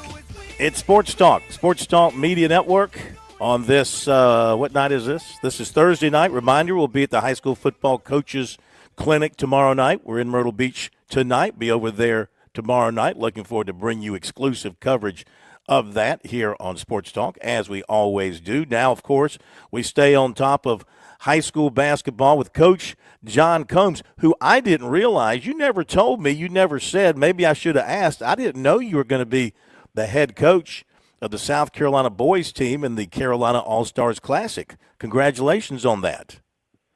Well, Phil, thanks for having me on as always, and thank you for that. It was a true honor to be selected by my peers to participate in coaching that game. That's not something I've ever done before. They kind of went behind my back and did it, to be truthful. But it is truly an honor and something we're going to try to get a win over North Carolina this year. Absolutely. We'll talk more about that in just a moment. I know you're on location at a game tonight. We'll catch up with you on that. What I want to do and what I've done all week, Coach, is catch up on the scores played the previous night, last night, so folks can keep up, because I know scores are kind of hit and miss and scattered around the state. We can kind of be a central outlet for that. So last night, we had 3 classes that played last night. We had 5A Division I boys play last night. So Dorman was a winner over J.L. Mann, 79-70. It's cut off here on the bracket, maybe 71 or 72, but Dorman won. River Bluff won, beat Malden 66-59. Blythewood 73-58 over Burns. Coach Fowler at Burns will never come back on the show because I think he lost 2 of his last 3 once he came on, something like that. And Clover beat Dutch Fork. I guess it was 73-67. They've got the score reversed as it's listed here on the bracket. I don't know who does these brackets. They don't really know how to do brackets. But anyway, how about I'm going to have you comment as I go through these. So Dorman, River Bluff, Blythewood, and Clover advance in the upper state. Lower state, it was Carolina Forest. Carolina Forest beat Fort Dorchester 64-47. Somerville, a winner over Wando 60. No, Somerville beat Ashley Ridge, it looks like, 61-60. Sumter beat Spring Valley. Go ahead, Coach. Yes. Sumter got us the other night, and Sumter and Cane Bay were supposed to play last night, but they were, because of weather issues and Sumter, they were not able to play last night. So they're going to play tonight. Ridgeview beat Carolina Forest last night, so Ridgeview and Sumter are going to go next in the 3rd round, and the Cane Bay Sumter winner will take on James Island in the 3rd round there in the lower state in Division I. All right, so Ridgeview beat Carolina Forest last night. Yes, sir. They sure did. Okay, and Somerville, that's the one game. Okay, they haven't filled out this bracket all the way. Then Somerville, it won its game 61-60 last night. What about on the other side of the bracket? Dorman, River Bluff, Blythewood, and Clover advancing. Well, I tell you what, the Dorman River Bluff was a great matchup because those are 2 Bailey Harris disciples, Lexington clones there. River Bluff led by Ben Lee and Dorman led by Thomas Ryan. That's going to be a fantastic matchup. Of course, that was a matchup of the 5A state championship a couple of years ago when River Bluff upset Dorman. But Dorman's playing really good basketball right now, and so is Blythewood. Blythewood got that big win over Burns last night. They're playing really well, and Clover's having a really good playoff run. So I look forward to seeing Blythewood and Clover on Saturday. That'll be a good matchup. And I tell you, all those in 5A, when you get to the 3rd round, they're big-time matchups. Yeah, I mean, you had some upsets there because, let's see, Burns was the I guess Blythewood was the higher seed. Clover was a 7 seed, and Dutch Fork was a 2 seed. So that was a true upset right there. It was. But, when you get in these region plays and you get into the brackets, some people probably would have told you they thought Burns should have beaten Blythewood. But Blythewood's they did such a great job. They're led by T.J. Lewis, who's one of our guys that's going to be participating in the Carolinas All-Star Classic. So those are certainly some good matchups. All right, let's take a look at 3A girls from last night. You had Chapman over Pendleton, 66-48. St. Joseph's beat West Oak, 63-47. Powdersville over Woodruff, 48-28. Walhalla beat Southside Christian, 57-42. Then in the lower states, let's see here. I'm looking for, well, they haven't, does not look like they've updated. Well, Keenan, maybe some of these games weren't played. Keenan was a winner over Loris, 55-38. Oceanside defeated Waccamaw 52-34. Maybe those other games have not been played. One thing I wanted to say about the women's playoffs, the girls' playoffs, Coach, some of the first-round scores were just obscene. There was one game it was like 75-6. Another game was 114-14. I mean, what do you do? What do you say about those kind of results in a playoff format? I'm one of those, particularly in 5A. I think we ought to cut back on the number of teams that make the playoffs. Truthfully, 24 teams make it in Division One. I wish you'd probably take it to 16 when it comes to that. But I will say that once you get past that first round, there's going to be a lot of battles. I think you'll see the scores tighten up. Matter of fact, the game I'm at tonight, our Spring Valley Vikings are at halftime right now with against Somerville. I mean, it is a true great atmosphere here, really tight. When I walked out of the gym, it was a 1-point game. I almost told you I wasn't coming because it was such a good ball game to watch. We'd have had to fire you if you did that. So, one more bracket from last night. 1A boys from last night. Yeah. So Abbeville won over Hunter Connor Tyler, 77-56. Great Falls, here they are again, like every year, 63-36 over Dixie. McBee beat North in a close one, 78-77. C.A. Johnson down McCormick, 63-53. Lower State, Bethune-Bowman beat Military Magnet, 82-61. I think Latta and Hannah Pamplico are playing tonight, and I guess Carvers Bay and Cross are playing tonight. And Denmark Olar defeated Charleston Math and Science, 71-50. What about Great Falls? No matter who's there, no matter who's coaching, they are always in the hunt. They are always in the hunt. Their coach right now, Alex Fair, does a great job. He's been there for a few years now. The player of the year is a guy named Gavin Hood. He's a co-player of the year at 1A boys. Gavin Hood from Great Falls, and then there's Bryson Robinson from Bethune-Bowman. So, but yeah, Great Falls is always in the mix. You know, John Smith obviously did a great job for many years laying the foundation there. They're going to be a tough out in 1A for sure.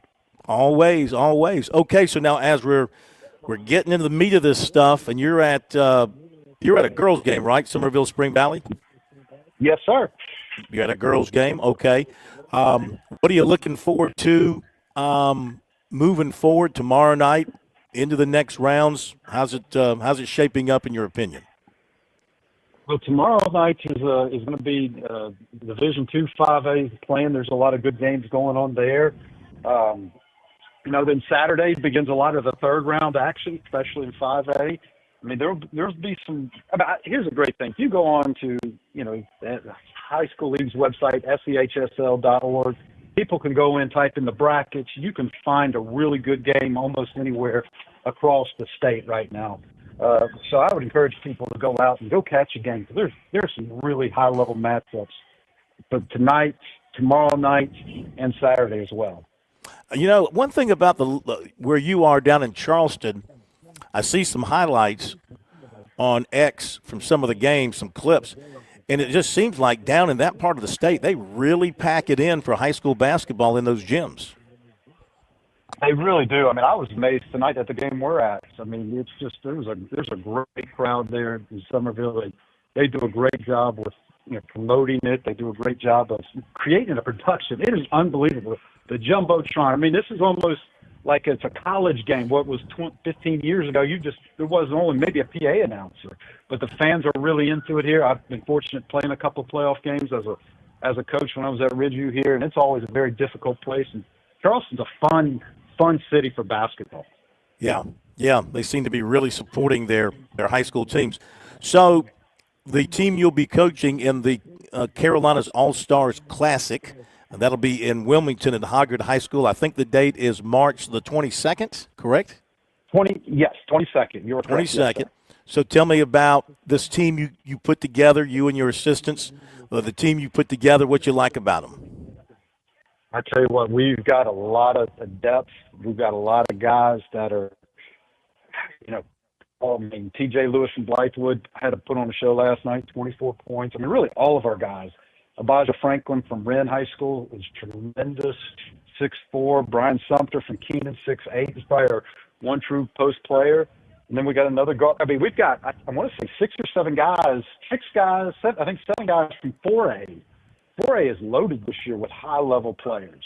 And then you've got different people, we've got 2 from 5A that I really, really like. There's just a lot of high-level players. Jordan Watford from Lancaster. It's going to be great to not have to coach against these guys or we try to compete against them in a negative way, to have them on our team, because we're going there to win. I mean, I take this what we're going to do very seriously in trying to get a win over North Carolina. Yeah. When do you go down to start practice? And I mean, what do you want to try to do in practice with these guys? I mean, these guys are going to be in all-star mode, thinking, I'm going to go out there and I'm going to throw down some dunks and take some 35-foot jump shots. But what are you going to do to kind of pull them together as a team? Well, the first thing I want them to understand is it is an honor to represent their state and understand that we are there going to win, trying to win. But we're also going to have fun. This is an all-star game. This is to celebrate. This will probably be, for many of them, their last high school game they play before they go on and play at the collegiate level. So we're going to have fun. But one of the reasons why we picked them is because they're competitors.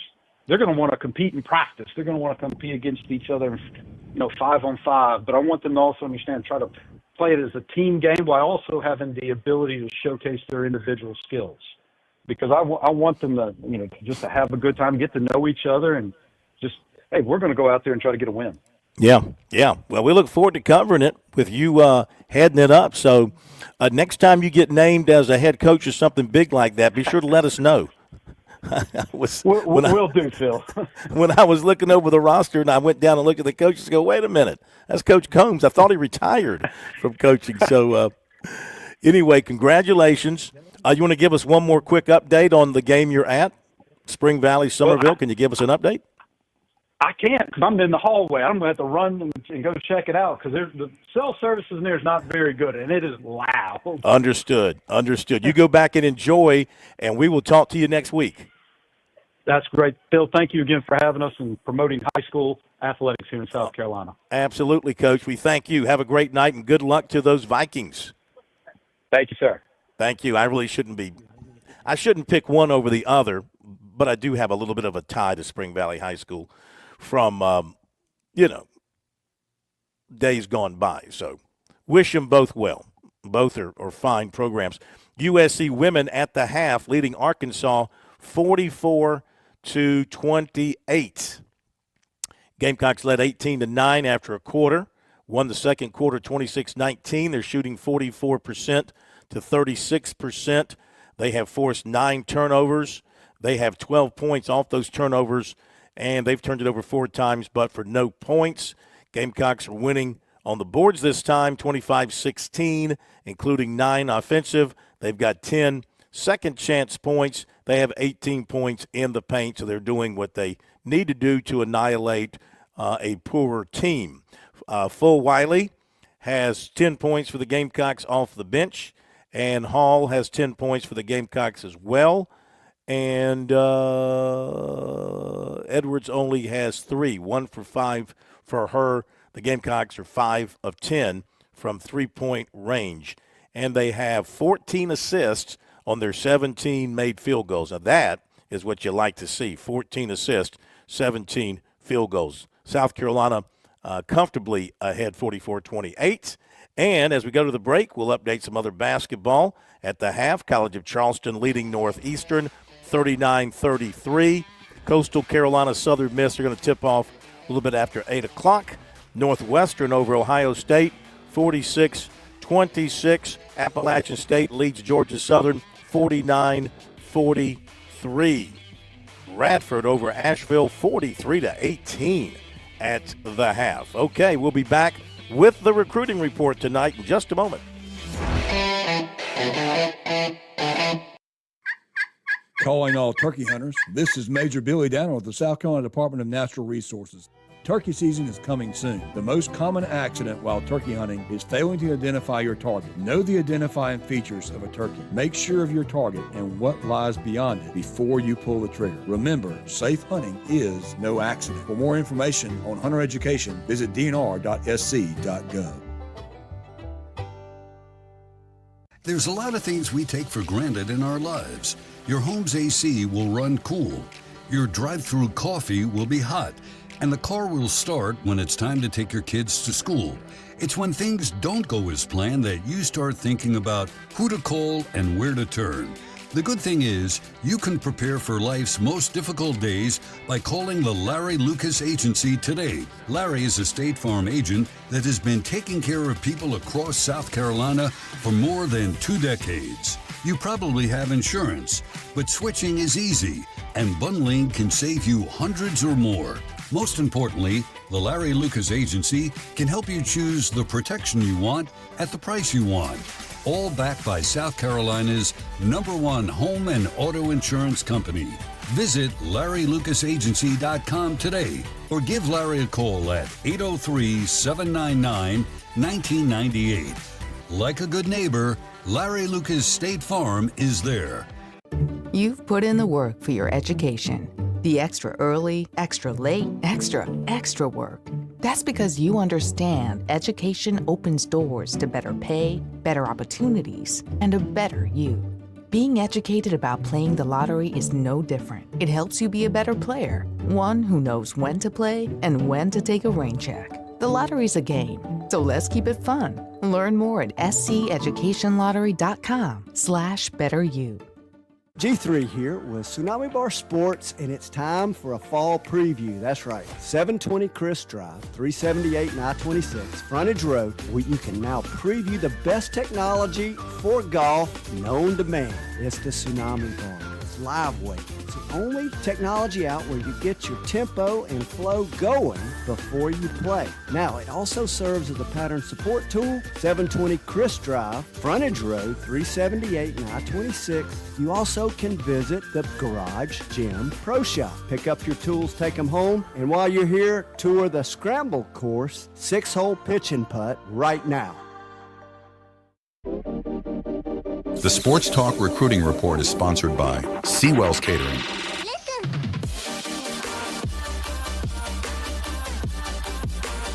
All right, Seawell's tomorrow. It's Friday, and you know what Friday means this Friday at Seawell's. Roast Beef Friday. RBF. I want mine lean, and I want it extra rare. I want it extra rare. And I want it thick. I mean, I want it lean, but I want it thick. And I want a lot of it. As Pat would say, I want the meat sweats.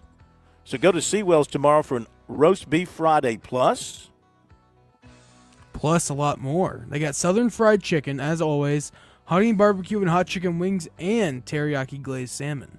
The plumber with the menu, as only he delivers it, here on Sports Talk from Seawell's, 11 to 2. Tomorrow at Seawell's. And if you're planning that special event, maybe it's a wedding reception. You got one of those coming up, plumber? You got a wedding reception? Anytime in your future? I mean, in the future, I hope so, yeah, but not in the foreseeable future. You haven't found Mrs. Wright yet, huh? Not Mrs. Cohen, no, not yet. Maybe when you go off to college, you might just stumble upon somebody in a drunken stupor. That person in a drunken stupor who would, be willing to spend the rest of their life with you. Anyway, a birthday party, a corporate outing, awards banquet, business luncheon, you just call the catering experts at Seawell's and let them handle your special event. 803-771-7385, SeawellsCateringSC.com. You plan to get drunk on your first week at college next fall? You plan to? I don't see how this is recruiting, but no, I don't. Okay. No. Well, because a lot of these kids are going to be freshmen just like you are. Well, not these kids. They still have another year of high school. But the class coming in. you might run into a few drunk football players somewhere. South Carolina defensive line coach Travian Robertson offered defensive tackle Darius Simmons, 6'3", 306 of Cairo, Georgia. Or is it Cairo, Georgia? I think it's Cairo, Georgia, back in January. Now the next move is to get him on campus for his first visit. That should happen sometime during spring practice. The relationship is still in the developing stage, but he said it's a pretty good relationship. He loves Robertson. They talk about every day. They check in on one another. And he had 50 tackles with 5 sacks and 10 tackles for long last season. He caused 5 fumbles, covered 5. I love this quote from him. Asked him what Robertson liked about him. He said, quote, "He likes my aggressiveness. I'm very aggressive. It takes 2 to block me, or you ain't blocking me at all," end quote. I like that quote. You like that quote? That's what I call talking from the heart. If you ain't got 2 blocking me, you ain't blocking me at all. I like that. So he's looking forward to that first visit to USC so we can learn more about them. All he knows is what he's seen on TV and on the videos that they've sent to him, and he's been impressed with what he has seen. He plans to set an official visit with the Gamecocks. He's also looking at Memphis, Georgia State, Troy, and Cincinnati for possible visits. He also has been offered by Western Kentucky, Arkansas State, Florida A&M, and USF. He visited Florida on February 1st. He does not plan to make his decision until later in the season, perhaps on his senior night. Wide receiver Travis Johnson of Chesapeake, Virginia, who has an offer from South Carolina, has set an official visit with Indiana. Northwestern safety Tomarian Watkins has added an official visit to Texas A&M June 12th to his 2 previously scheduled officials to Georgia June 6th and USC June 20th. Offensive tackle Micah Smith plans an unofficial visit to South Carolina March 28th. He also plans spring visits to Ohio State, Miami, Alabama, Tennessee, and UCLA. Clemson target offensive tackle Carter Scruggs has set an official visit with Michigan for June the 6th. Going to try to give you these Newberry signees. They're all from South Carolina except for one. Run through them quickly. Linebacker Jared Acosta Newberry. Defensive tackle Keziah Adams of Swansea. Tight end Joseph Albritton from Irmo. Quarterback Brady Allen Chapin. Wide receiver Alonzo Allen Whale Branch. Linebacker Andrew Bishop Hewitt Trussville, Alabama. Defensive back Matt Blocker Irmo. Linebacker Akeel Brown South Point. Defensive back R.J. Buford South Point. Defensive back Terrence Burgess of Sumter. Linebacker Gavin Calhoun Boiling Springs. Receiver Quay Clark of Chesterfield. Athlete Demarion Coe Hartsville. Long snapper receiver Gabe Cook of Northwood. Linebacker Riley Cook of Nation Ford. Offensive lineman Tage Diggs of Chesterfield. Quarterback Bryson Drummond, Mountain View Prep. Receivers C.J. Earl Newberry, Hayden Fellers of Mid-Carolina, Raheem Frazier of Carolina Forest, Sean Goddard of Westwood, Jonathan Goswick of Sockasty, also a strong safety. Defensive end Mason Greer, Northwestern. Defensive back Ontario James of Fairfield Central. Defensive tackle Artem Kalinkin of Lexington. Linebacker Ashton Keith, Myrtle Beach. Defensive back Jordan Kennedy of Heathwood. Running back Xavier King, 96. Offensive lineman Jacob Cuss, Boiling Springs. Defensive tackle Javaris Logan of Hamburg Earhart. Offensive lineman Ryan Love of Irmo. Linebacker Jordan Lowry of Sumter. Tight end Ryan Lubeck of South Aiken. Linebacker Nigel McFadden of Strom Thurmond. Defensive end Jackson Moody of Mid-Carolina. Running back Jackson Outlaw of Dillon Christian. Defensive tackle Jay Patterson of Abbeville. And there's about 12 more. We'll give you those tomorrow night. I tried to squeeze them in. I could not do it. We'll give you the rest tomorrow night. 46-28 USC on top of Arkansas. Have a great night, everybody. See you tomorrow night from the Coaches Clinic.